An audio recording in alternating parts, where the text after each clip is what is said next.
and therefore we have no reason to be looking over the borders as to who could have done this.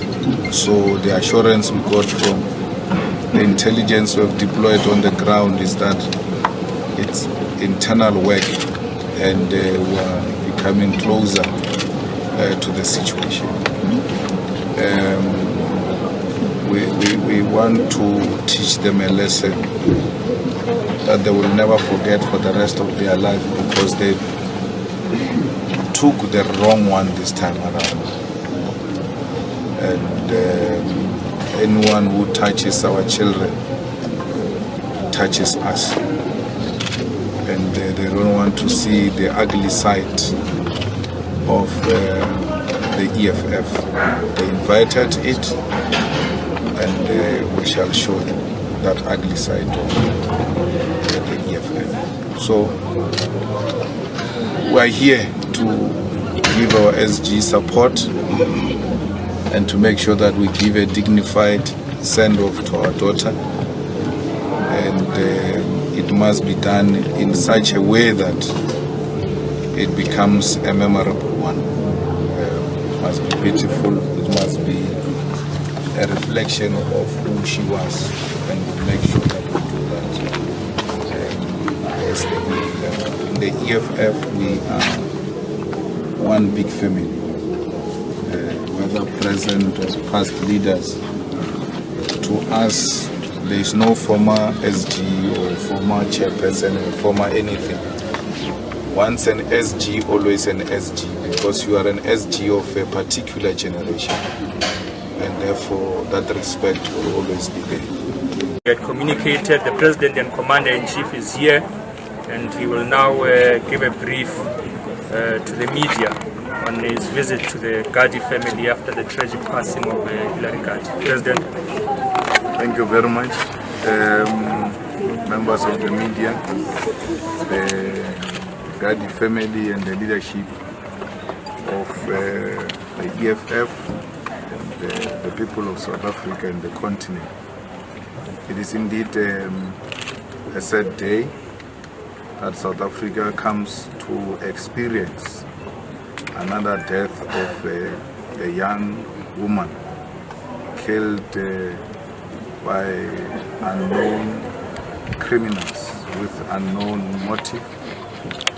And we are here to send our message of condolences to our former SG, Gardee, and to the entire family of Gardee and the Mbata family. We know that it is not an easy thing for our former Secretary General and the family.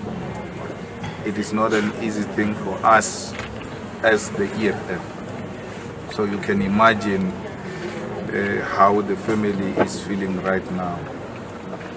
We have committed to the family to find these killers. And we have committed to Begitel as well,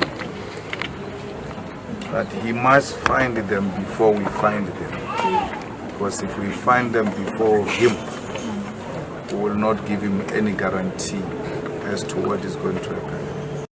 So we are pained, we are troubled by this. It is a serious nightmare. We can't sleep.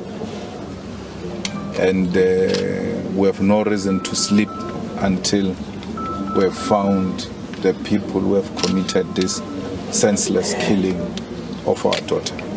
Thank you. Thank you very much. We'll take questions briefly. We'll start with the SABC, then we'll go to Newsroom, then we'll go to News 24, and we'll proceed like that. SABC. Thank you very much, Tobias Mkhalip from the SABC. According to your intelligence, is it politically motivated or it was just crime? Well, there's nothing that suggests there were politics involved. It's a pure criminality. We have not yet established the motive, and the motive can confidently be established once we've found the perpetrator. Newsroom. Zikona Chona from Newsroom Africa. What do you mean when you say you can't guarantee what will happen to the perpetrators should you catch them first? And what does you want to teach them a lesson mean? I can't guarantee what's going to happen. There are all manner of emotions that are going through my body now. And I must not be the first one to catch them. That's what I'm saying. Whatever that it means exactly that. And they will learn to respect the women of this country.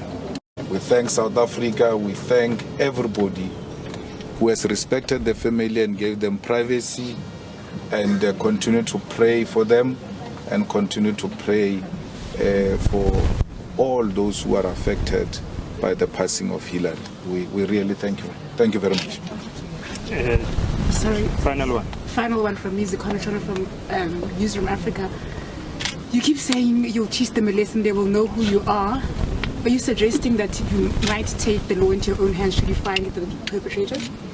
We are law-abiding citizens, and we are a legal organization represented in Parliament.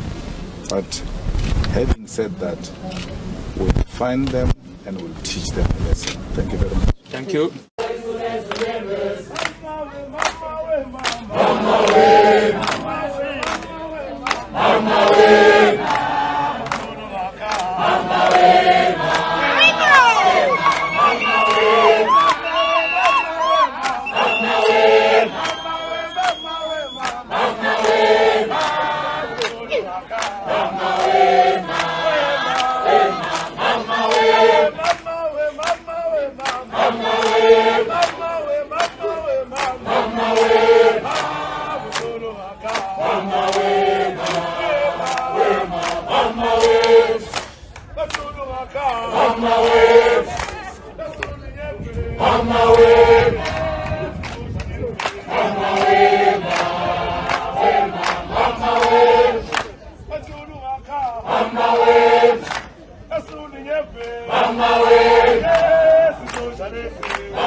Ulele